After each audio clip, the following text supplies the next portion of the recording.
Prosperity की वो जो टाइम आप देखते हो ना, वो अल्लाह पाक जब हम पहुंचेंगे ना 2025 के जून में, फिर हम एक जो है ना एक अपनी जगह बनवा या मनवा चुके होंगे, अगर हम अक्लमंदी से चले। और अल्लाह करे कि जो है अभी आखिरी चांसेस है उमर, दिल तो कहता है बचत हो जाएगी और पाकिस्तान ने एक इम्पॉर्टेंट मुल्क बनना है, लेकिन क्योंकि ये 2 साल बहुत इम्पोर्टेंट है।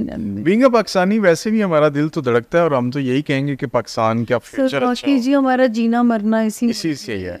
लेकिन जिस तरह की चीज़ें सामने आ रही है उससे तो यूँ लग रहा है कि हम बेहतरी की बजाय रिवर्स गियर लगाया हुआ हमने। और हम इंशाल्लाह ये थोड़ा सा अनप्रेडिक्टेबल सिनेरियो 25 अप्रैल ये जो अभी ख़त्म हो जाएगी इंशाल्लाह, जो है आपका इंटरव्यू हो सकता है उससे पहले आप चले जाएं। नहीं इंशाल्लाह ये तो वो जो है 25 अप्रैल के बाद आप देखेंगे कि कुछ अब कियोस्क में कमी आना शुरू हो जाएगी। सही है। मई जून, अच्छा फिर एक एरिया थोड़ा सा ख़तरनाक आएगा, उसमें पाकिस्तान फिर किसी मुल्क के साथ हेड ऑन ना चला जाए, वो होगा मिड जून से मिड जुलाई तक का टाइम।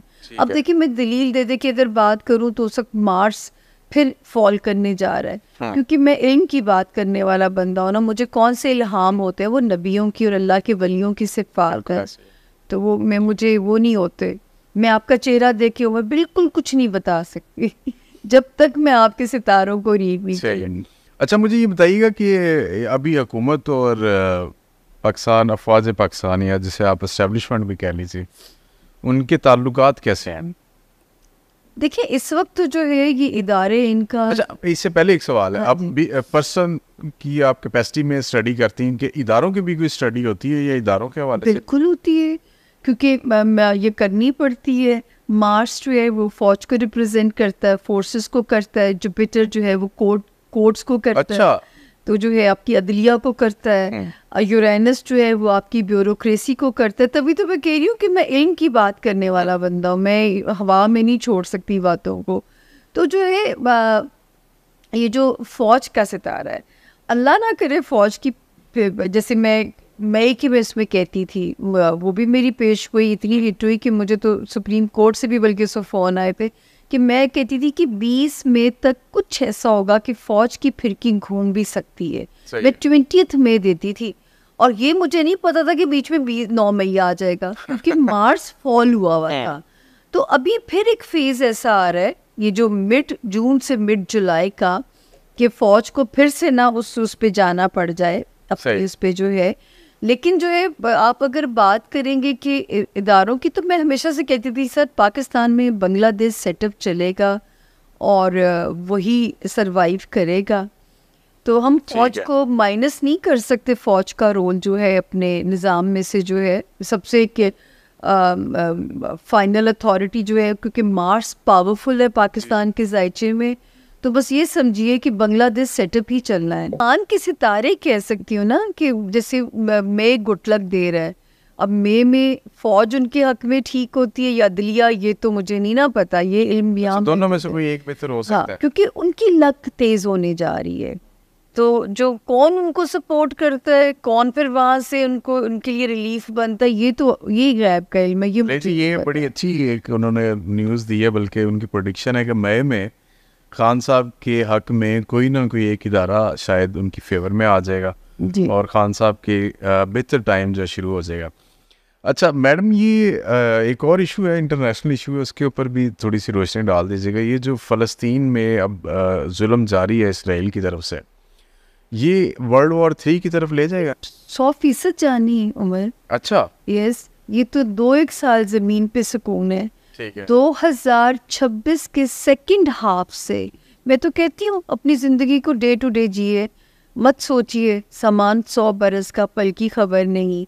तो मैं तो ये मैसेज हर अपने उसमें व्लॉग में देती हूँ कि खुदा के लिए अपने आज को जीना शुरू कर दें, मत अगले 100 सालों की प्लानिंग करें, क्योंकि रब ने दुनिया को ट्रांसफॉर्म करना है, ऊपर वर्ल्ड अलायंसेस में तब्दीली आनी है।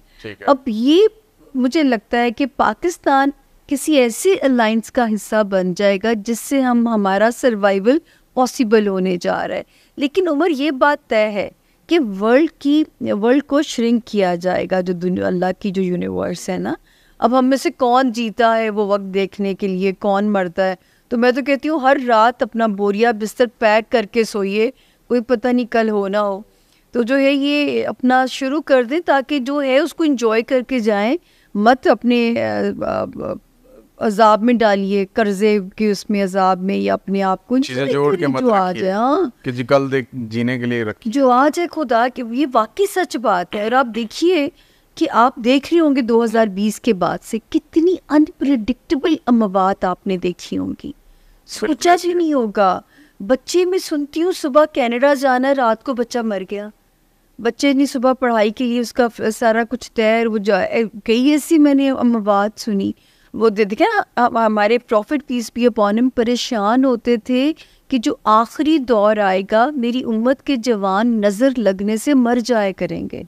और नज़र बद क्यों इतनी वो बढ़ गई है? क्योंकि हमारे अंदर ईवल ज़मीन से, देखें कहा गया था ज़मीन से नूर उठा लिया जाएगा।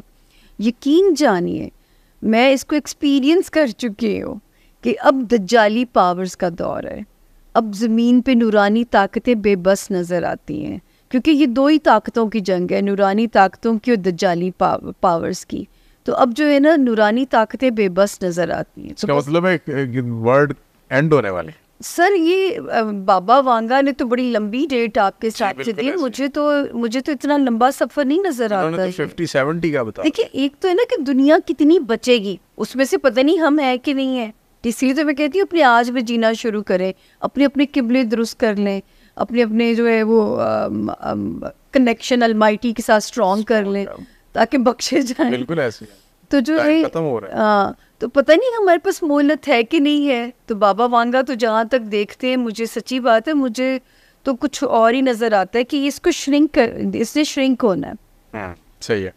अच्छा, वो बातों बातों में एक सवाल जो है ना वो मिस हो गया था मुझे, सॉरी टू आपको वहीं पे वापस लेकर। जनरल आसिम मुनीर साहब मिस कर गया, उनके बारे में कभी आपने उनकी स्टडी की है, उनके स्टार्स के हवाले से? देखिए यहाँ मैं ये सच बोलूँगी आपसे कि मेरा काम है, क्योंकि काम करना, तो जब ये होना था ना 6 जर्नल्स थे या 6 थे, मुझे सबकी तारीख़ पैदाइश किसी के थ्रू आई थी, ठीक है, और जो है उसमें सबकी डेट ऑफ बर्थ थी, और जो है मुझे जिसमें जनरल साहब की भी थी। जी जनरल साहब की भी थी, और उनकी भी थी, जनरल फैज साहब की भी थी। उन पे फिर मैंने ना हर एक पे एक वॉइस नोट भेजा, ठीक है ना, क्योंकि मुझे जिनके थ्रू आई थी तो मैंने उन पे कहा था कि जनरल फैज के सितारे उन्हें OSD कर चुके हुए हैं। अच्छा। तो इनका तो मुझे इम्कान नज़र नहीं आया, और मैंने कहा अब यही सितारे खान को OSD करने जा रहे हैं, जो मेरे अपने वर्ड्स होते हैं अपने काम में मैं यूज़ करती हूँ। जब मैंने जनरल आसिम साहब का, मुझे पता भी नहीं जनरल आसिम कौन है या हाफिज़ कुरान है, मुझे खुदा की कसम नहीं पता। अच्छा। मैंने उनके नाम पे टिक लगाया कि मैंने कहा ये बंदा मुझे पेट्रियाटिक नज़र आता है, ये बंदा मुझे जो है ऐसे लगता है कि इससे अल्लाह शायद मुल्क के लिए कोई काम ले लें, अल्लाह करे कि कुदरत इन्हें चांस दे। ये मैं नहीं उम्र बता सकती कि ये बनेंगे या वो मेरी रिकमेंडेशन पे बने, ये भी नहीं, ऐसा भी नहीं है। लेकिन जो 2 लोगों पे मैंने टिक किया वही 2 लोग आज जो है वाइस भी हैं, चीफ भी हैं। तो वो मैंने एम के हिसाब से, ये मेरी रिकमेंडेशन नहीं, वो अपने मेरिट पे आए होंगे। लेकिन मुझे आज भी याद है कि जैसे मुझे होमवर्क दिया जाता है, इन पर्सनैलिटीज़ के बारे में बोलिए, इनके बारे में बोलिए, तो मैं कहती हूँ मुझे डेट ऑफ बर्थ दें। जैसे बाबर आजम का था तो मैं तारीख़ पैदाइश मंगवाई, मैं कह लीजिए ये तो कम बैक कर रहे हैं, बड़े सॉलिड तरीके से कम बैक कर रहे हैं।